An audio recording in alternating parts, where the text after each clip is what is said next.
My sister-in-law pranked me by giving me alcohol knowing I don't drink, and I feel so hurt even though she didn't know it would trigger my childhood trauma. I, 29F, don't drink alcohol.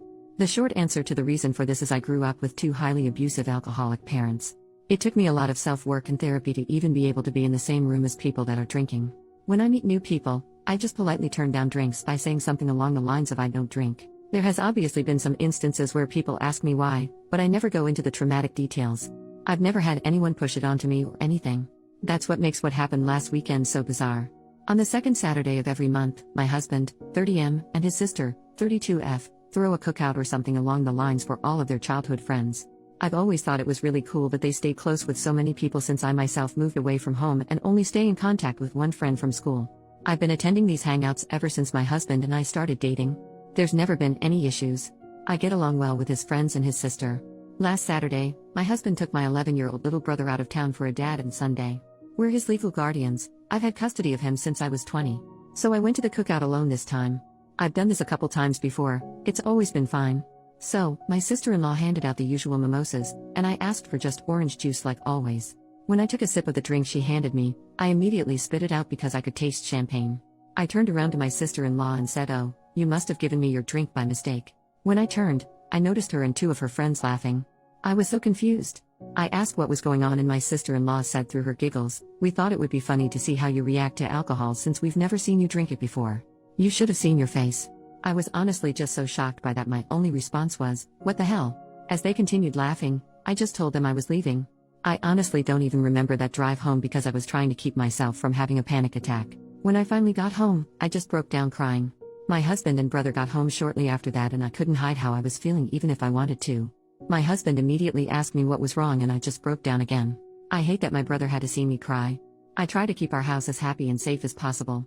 After I put on a movie for my brother, I explained what happened to my husband. He was so mad. I've never seen him like that before. He told me to go relax with my brother and he was gonna sort everything out. I could hear him yelling at his sister on the phone and after almost an hour, he came and sat with us and told me we wouldn't be seeing her again. The next day, we told my mother and father-in-law. I've always been really close with them so I wanted to confide in them, but I was obviously scared because that's their daughter and I didn't want to talk bad about her to them. To my surprise, they were absolutely mortified and so apologetic on behalf of their daughter. I'm so glad because my little brother adores them. It would have been devastating if our relationship with them suffered because of this. So, yeah. This past week has been so weird. I feel weirdly betrayed.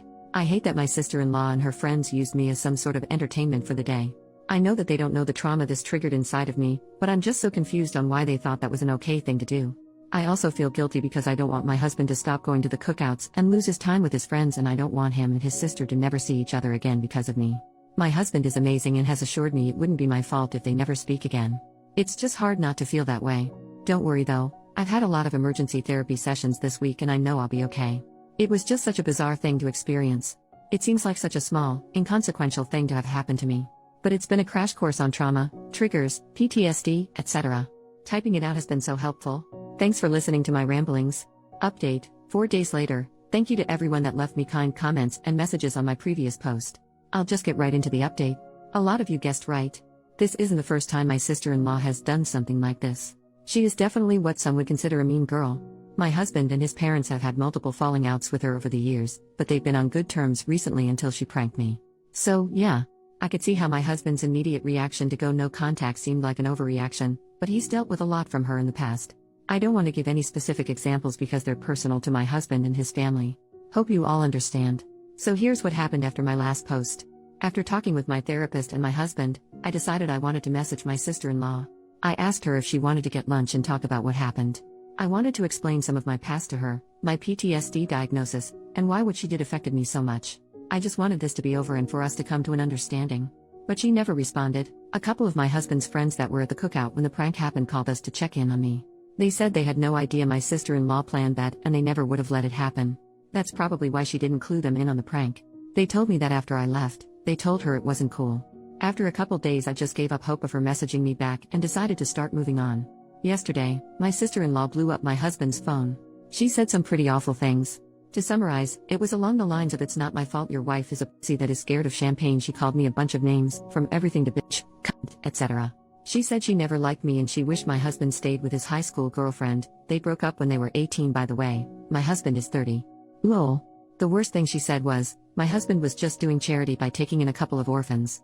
If you don't remember, I have custody of my 11-year-old brother and we don't have any contact with our parents because they're abusive. So yeah, some pretty awful stuff. I was honestly just shocked. I thought we got along fine.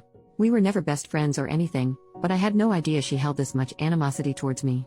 Maybe she's just embarrassed and lashing out because her parents or some of her friends berated her for it? I don't know. My husband sent just one message back to her saying he never wants to see or talk to her again and then blocked her and her husband's numbers. He told his parents what happened and they were furious too. I don't know what they said to her, but they're about as done as my husband. Since I've been in therapy and have support around me, her words didn't bother me much. I know she obviously has some problems to deal with and I'm just her latest target. The worst thing she did was bring my brother up. I'll never forgive her for that. He's not an orphan. He has 2 parents that love him. And I'm not either. I have in-laws that love and support me. They always have my back, even when it comes to their own daughter. If I never see my sister-in-law again, I'd be fine with that. I truly hope one day she'll come to her senses and understand the way she treats people isn't right. We've decided to turn every second Saturday of the month into family day in place of the cookouts. I'm gonna be just fine. I'm already feeling miles better than I did writing my previous post. For everyone calling me dramatic, I'm genuinely glad you don't have any experience with PTSD or triggers. I don't think it's funny to give someone alcohol without their consent even if you know the person drinks.